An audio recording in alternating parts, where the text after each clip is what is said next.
It's not looking good, Donald. Donald Trump's health is rapidly crashing. He is deteriorating before our eyes. Each day is worse than the next.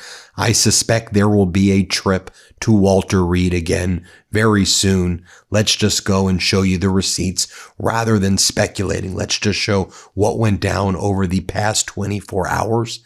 His hand, it's getting worse. The makeup is blotched all over it to try to cover up whatever's going on. There are some who have suggested that he's taking Alzheimer's drugs and that the IV is going through his hands and they can't find a vein, so they're switching to the other hands, but the discoloration is now on both hands. Then earlier when he held his Board of Peace meeting in Washington, D.C., he fell asleep when everybody was speaking. The entire time, basically, he was sleeping. It looked like he was snoring. Then he would be woken up when the person would finish speaking. Then he claimed he wasn't sleeping. Then he went to Rome, Georgia, where he gave one of the strangest speeches I've ever heard. His face was, I don't even know what color this was. It wasn't even the bright orange. It was like a bright orangey red, and he was sweating profusely and he was slurring all of his words. He couldn't complete sentences. He was talking about, you're going to violently kiss me. You're kissing me violently. I mean, while he's out there covering up a pedo ring, a child sex trafficking ring, while the cabal is located in 1600 Pennsylvania, he's out there talking about, you're violently kissing. And then, I mean, just watch what he said when he was in Rome, Georgia. If you didn't have all of these cameras, you'd violently kiss me. What the hell are you talking about? Here, play this clip. He said, President, if I didn't have all these cameras running, I would grab you and start kissing you violently. And I said, why is that? He said, because what you've done for us economically in this state, in this town, with the tariffs in particular. So I want to just introduce Andrew. Thank you very much. Then at Rome, Georgia, he just started screaming and yelling about tariffs at the top of his lungs. Tariffs! Tariffs, the word tariffs. I mean, just watch him here play this clip. Tariffs. Tariffs. Can you believe it? It said tariffs. And I got to be before a court. Can you believe it? This is like men playing in women's sports, transgender for everybody. I have a new one to add, voter ID. The Democrats don't want to give us voter ID because they want to cheat. And then he kept on talking about whether or not he was going to get to go to heaven, and that he really wants to go to heaven, but he may not be able to get to heaven. Here, play this clip. I said, I don't think I'm going to make it to heaven in front of a massive group of people, 56,000 people. And they were all saying, oh, what does he mean? I don't think I'm going to make it to heaven. I'm doing a great job for a lot of people, but I don't think so. I'm just not worthy of heaven. I'm not going to make it. And I was having a good time going, I was having fun. I hope to make it.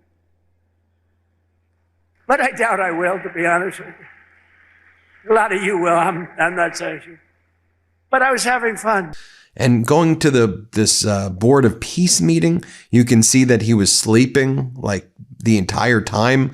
Here you have one of the speakers talking, and you'll see that he was sleeping. Let's watch this.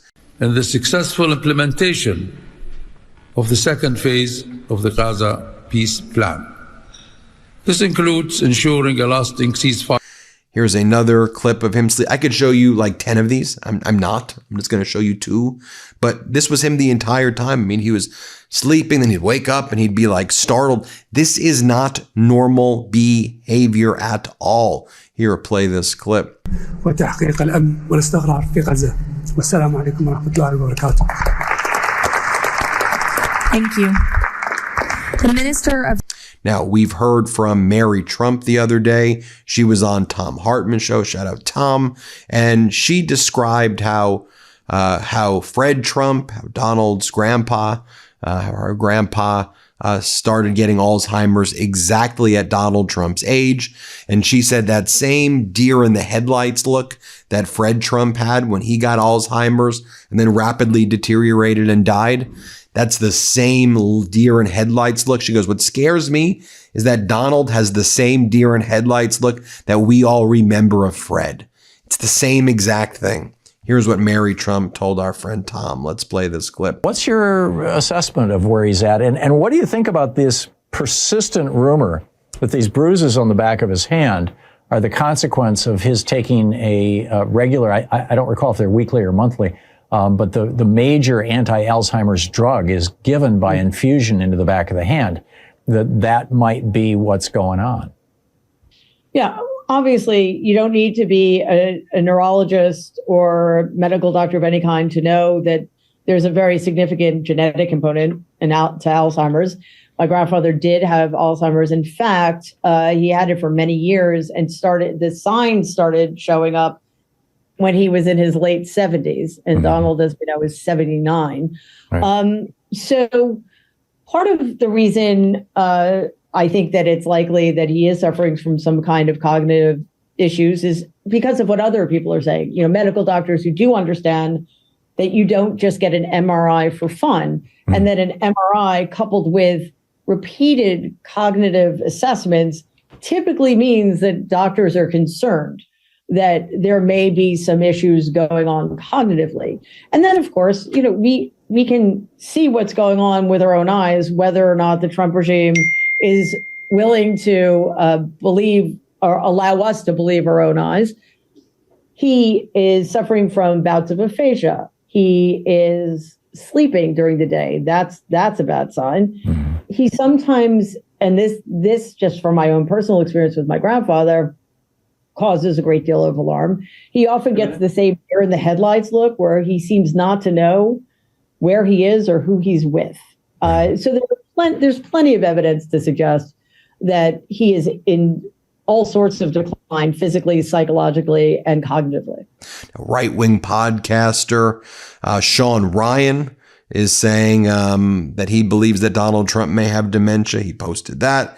You have Donald Trump again at Rome, Georgia, saying that the reason that we don't hear about affordability anymore, even though we do, is because he won. He beat affordability. He's the winner, he says, that he won and beat affordability. By the way, just look how he uses this little gavel at the meeting. Again, you have this embarrassing Board of Peace meeting. He's got his little teeny tiny gavel. It's so strange. Here, play this clip. You notice, what word have you not heard over the last 2 weeks? Affordability. Because I've won affordability. I had to go out and talk about it. Now, if you, as Aaron Rupar says, just take a gander at the color of the back of Donald Trump's hand here for a moment. Just look at this. And then he was telling the story about this escalator and how he gets on the escalator when he was at the United Nations. And he goes, the escalator stopped, but my movie star wife Melania saved me. She saved me from the escalator. She saved you from the escalator? Dude, what the hell are you talking about? Here, play this clip. First, I had an escalator that stopped. You know that. It's going up. Boom. It's lucky my movie star first lady was in front of me because I put my hand on a certain part of her body and I was able to stop my fall. Otherwise, because she had no trouble, I said, boy, that was a very sharp stop, Johnny. So I said, that was strange. I've been on a lot of escalators. It's never happened before. Usually it stops very slowly. This was just boom. But our first lady was right in the proper location for me. Dr. Gupta, who leads Midas Health, spoke to me about what he's observing.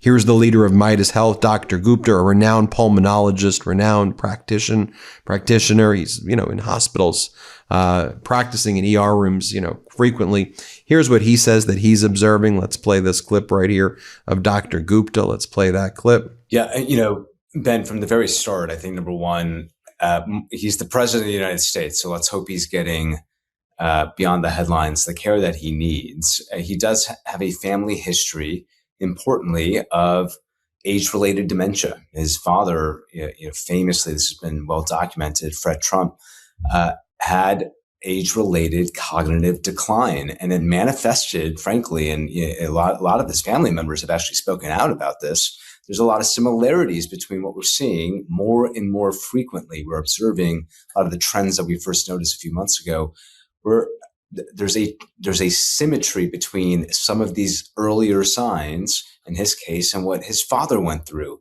Married Trump, others of his extended family have spoken out about this symmetry.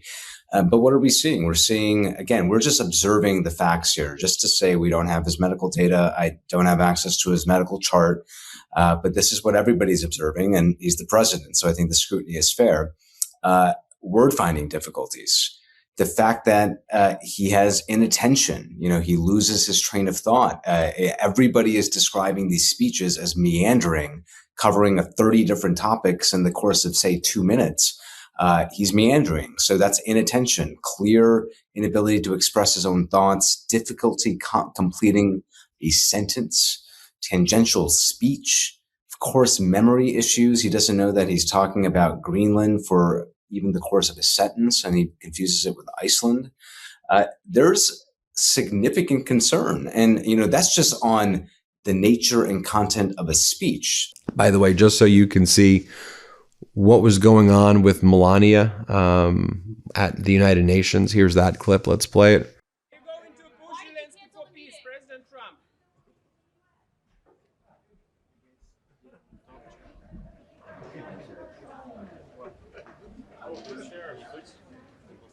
President Trump, Schumer.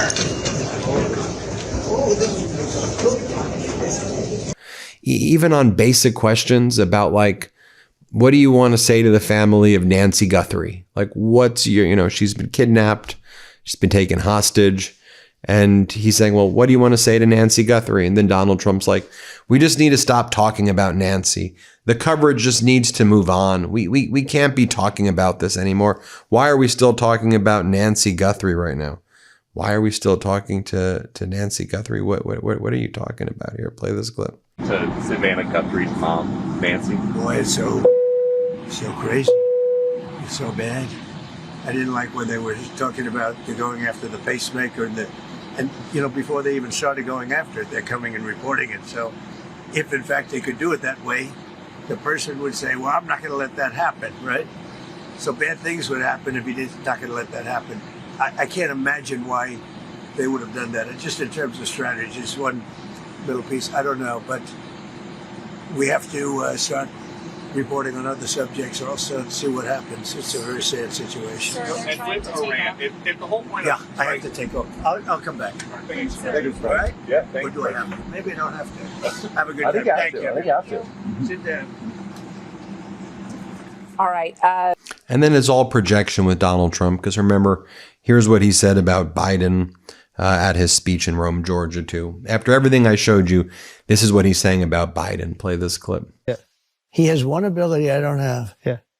He sleeps. He can sleep.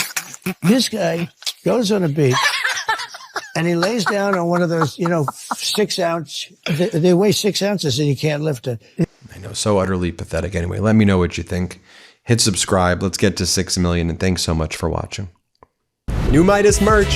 Head to store.MeidasTouch.com today and get yourself the best pro-democracy gear and show your support. That's store.MeidasTouch.com.